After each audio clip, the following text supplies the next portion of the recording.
Hello ನಮಸ್ಕಾರ. ನೀವು ನೋಡ್ತಿದ್ದೀರಾ News18 ಕನ್ನಡ. ನಾನು ವೀಣಾ ಜಯಶಂಕರ. ತಮ್ಮ ವಿಭಿನ್ನ ಮಾತುಗಾರಿಕೆ ಮತ್ತು ಕಾಮಿಡಿ ಸ್ಟೈಲ್ನಿಂದ ಪ್ರಖ್ಯಾತಿ ಪಡೆದಿರುವಂಥ ಚಂದ್ರಪ್ರಭಾ ಅವರು ನಮ್ಮ ಜೊತೆ ಇದ್ದಾರೆ. ನಿನ್ನೆ ಅಷ್ಟೇ ಬಿಗ್ ಬಾಸ್ ಮನೆಯಿಂದ ಆಚೆ ಬಂದಿದ್ದಾರೆ. ಬನ್ನಿ ಬಿಗ್ ಬಾಸ್ ಜರ್ನಿ ಹೇಗಿತ್ತು, ಅವರ ಅನುಭವ ಏನಿತ್ತು ಅಂತ ಅವರನ್ನೇ ಕೇಳೋಣ. ಚಂದ್ರಪ್ರಭಾ ಅವರೇ ನಮಸ್ಕಾರ. ನಮಸ್ತೆ ಮೇಡಮ್. ಹೇಗಿದ್ದೀರಾ ಸರ್? ಚೆನ್ನಾಗಿದ್ದೀನಿ ಮೇಡಮ್, ಹೇಗಿದ್ದೀರಿ? ನಾನು ಚೆನ್ನಾಗಿದ್ದೀನಿ ಸರ್. ಹೇಗಿತ್ತು ಇಡೀ ಬಿಗ್ ಬಾಸ್ ಜರ್ನಿ? ತುಂಬ ಚೆನ್ನಾಗಿತ್ತು ಮೇಡಮ್. ಯಾಕೆಂದರೆ ಅದೊಂದು ದೊಡ್ಡ ಶೋ ಆಗಿರೋದ್ರಿಂದ ಒಂಥರ ಆ ಅನುಭವನೇ ಬೇರೆ. ವರ್ಡಲ್ಲಿ ಹೇಳೋಕ್ಕಾಗೋದಿಲ್ಲ, ಅದು ಅನುಭವಿಸೋಕೆ ಅಷ್ಟೇ ಚೆಂದ. ತುಂಬ ಚೆನ್ನಾಗಿತ್ತು, ಒಂದು ಮೆಮೊರಿ. ಬಿಗ್ ಬಾಸ್ ಮನೆಯಿಂದ ಆಚೆ ಬಂದ ತಕ್ಷಣ ಏನು ಮಾಡಿದ್ರಿ ಸರ್? ಮೊದಲನೇ ಕೆಲಸ ಏನು ನೀವು ಮಾಡಿದ್ದು? ಬಂದ ತಕ್ಷಣ ಹೆಂಡತಿ ಜೊತೆ ಮಾತಾಡಿದೆ ಅಷ್ಟೇ. ಚೆನ್ನಾಗಿದೆಯಾ, ಮತ್ತು ಊರ ಕಡೆ ಎಲ್ಲ ಹೇಗವ್ರೆ ಅಂತ. ಅಂದರೆ ಎಲ್ರದ್ದು ಆರೋಗ್ಯ, ಯೋಗಕ್ಷೇಮನ ವಿಚಾರಿಸ್ಕೊಂಡೆ. ಬಟ್ ಅದು ಬಿಟ್ಟರೆ ಇನ್ನೂ ನೋಡೋಕ್ಕಾಗ್ಬೋದು, ಬೇರೆ ಬೇರೆ ಏನೂ ಕೆಲಸ ಮಾಡೋಕ್ಕಾಗಿಲ್ಲ. ಇನ್ನೂ ನನ್ನ ಮೊಬೈಲ್ ಕೂಡ ನಾನು ಇದು ಮಾಡಿಲ್ಲ. ನನ್ನ ಮೊಬೈಲ್ ನನಗೆ ಇನ್ನೂ ಸಿಕ್ಕಿಲ್ಲ. ನೆನ್ನೆ ಬಂದೆ, ಹೆಂಡತಿ ಜೊತೆ ಅದೇ ಆರೋಗ್ಯದ ವಿಚಾರಿಸ್ಕೊಂಡು ಈಗ ಇಲ್ಲೂ ಬಂದೆ. ನುಗ್ಗೆಕಾಯಿ ಸಾಂಬಾರು ತಿಂದ್ರಾ ಸರ್? ಅದು ನುಗ್ಗೆಕಾಯಿ ಮಾಮೂಲಿ ನಾನು ಬರ್ತೀನಿ ಅಂತ ಗೊತ್ತಿದ್ದಾರೆ, ಅದನ್ನ ಹೆಂಡತಿ ಮಾಡಿದ್ಲು. ಫೇವ್ರೆಟ್ ಮೊಳಕೆ ಕಾಳು ಆರೋಗ್ಯ ದೃಷ್ಟಿಯಿಂದ ಒಳ್ಳೆಯದು ಅಂತ. ನೀವು ಬಿಗ್ ಬಾಸ್ ಮನೆಗೆ ಹೋಗೋಕ್ಕಿಂತ ಮುಂಚೆ ಸುಮಾರು ಶೋಸ್ ಮಾಡಿದ್ದೀರಾ. ಗಿಚ್ಚ ಗಿಲಿ ಗಿಲಿ, ಮಜಾ ಭಾರತ.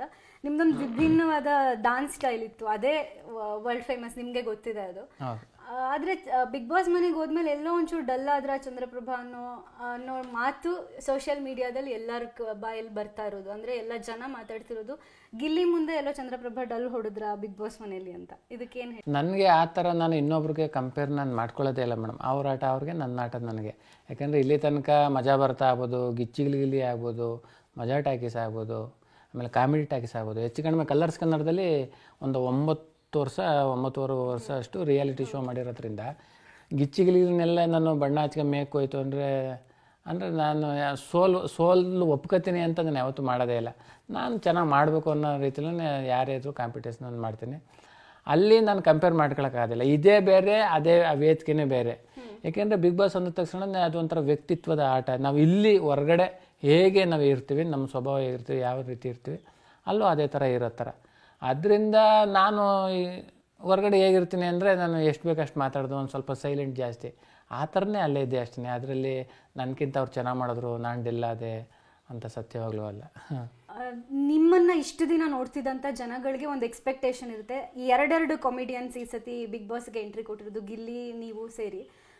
ಎಲ್ಲೋ ಒಂದು ಕಡೆ ಆ ಜನರ ಎಕ್ಸ್ಪೆಕ್ಟೇಷನ್ ರೀಚ್ ಆಗಲಿಲ್ವಾ ಅಂತ ಜನರಿಗೆ ಪ್ರಶ್ನೆ ಇರುತ್ತೆ. ನಿಮ್ಗೇನು ಅನಿಸುತ್ತೆ? ನೀವು ರೀಚ್ ಆದ್ರಿ ಅಂತ ಅನಿಸುತ್ತಾ? ನನಗೆ ಅದನ್ನೇ ಮೇಡಮ್ ನಾನು ಹೇಳಿದೆ ನಿಮಗೆ, ಇದೇ ವೇದಿಕೆ ಬೇರೆ, ಅದೇ ವೇದಿಕೆ ಬೇರೆ. ನಾನು ಡೆಲ್ ಆಗಿದ್ದೀನಿ ಅಂತ ನನಗೆ ಎಲ್ಲೂ ಅನಿಸಿಲ್ಲ. ನಾನು ಹೇಗಿದ್ದೆ ಆಗಿದ್ದೆ ಆರಾಮಾಗಿ ಅಷ್ಟೇ. ಗಿಲ್ಲೆರ ಬೇರೆ ವ್ಯಕ್ತಿತ್ವ, ಅವರೇ ಒಂದು ಟ್ಯಾಲೆಂಟೇ ಬೇರೆ, ನನ್ನ ಟ್ಯಾಲೆಂಟೇ ಬೇರೆ. ಇಬ್ಬರು ಹಾಸ್ಯ ಕಲಾವಿದ್ರ ಆದರೆ ಬಟ್ ವ್ಯಕ್ತಿತ್ವನೇ ಬೇರೆ, ವ್ಯಕ್ತಿತ್ವದ ಆಟ ಅಲ್ವೇ ಬಿಗ್ ಬಾಸ್ ಅಂದ್ರೆ ತಕ್ಷಣವೇ. ನಾನು ಯಾರು ಕಂಪೇರ್ ಅಂತೂ ನಾನು ಮಾಡ್ಕೊಂಡಿಲ್ಲ. ನಾನು ಸ್ಟ್ರಾಂಗ್ ಇದ್ದೀನಿ ಅಷ್ಟೇ.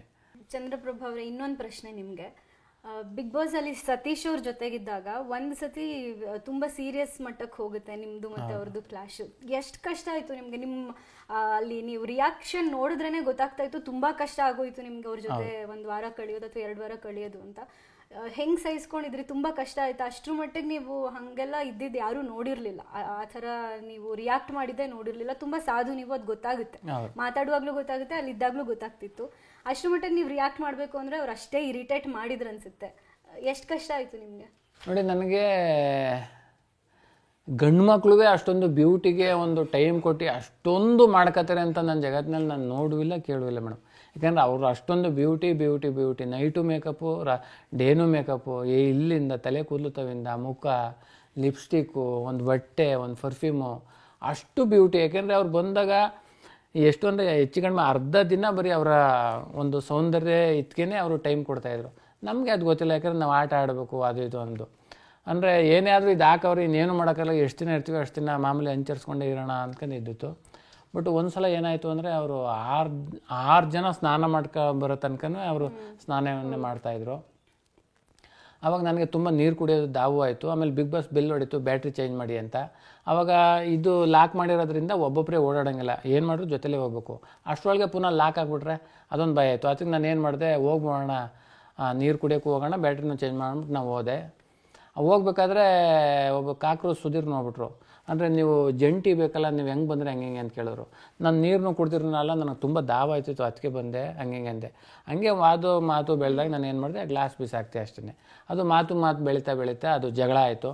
ಜಗಳ ಆದಮೇಲೆ ನೀವು ಮಾಡೋದು ತಪ್ಪಲ್ವಾ, ನೀವು ಒಬ್ರಿಗೋಸ್ಕರ ಇನ್ನೊಬ್ರನ್ನ ಯಾಕೆ ಹಾಳು ಮಾಡ್ತೀರಿ ಅನ್ನೋ ಥರ ಸತೀಶಣ್ಣನ ತುಂಬ ಜನ ಅಲ್ಲಿ ಪ್ರಶ್ನೆ ಮಾಡಿದಾಗ, ಇಲ್ಲ ಇದು ನಾವು ಇಲ್ಲಿ ಗಂಟೆ ಮಾಡತ್ತು ನಾಟಕ, ನಾವೇ ಪ್ಲ್ಯಾನ್ ಮಾಡ್ಕೊಂಬಾಡ್ತು ಅಂತಲೂ ಅಂದರು.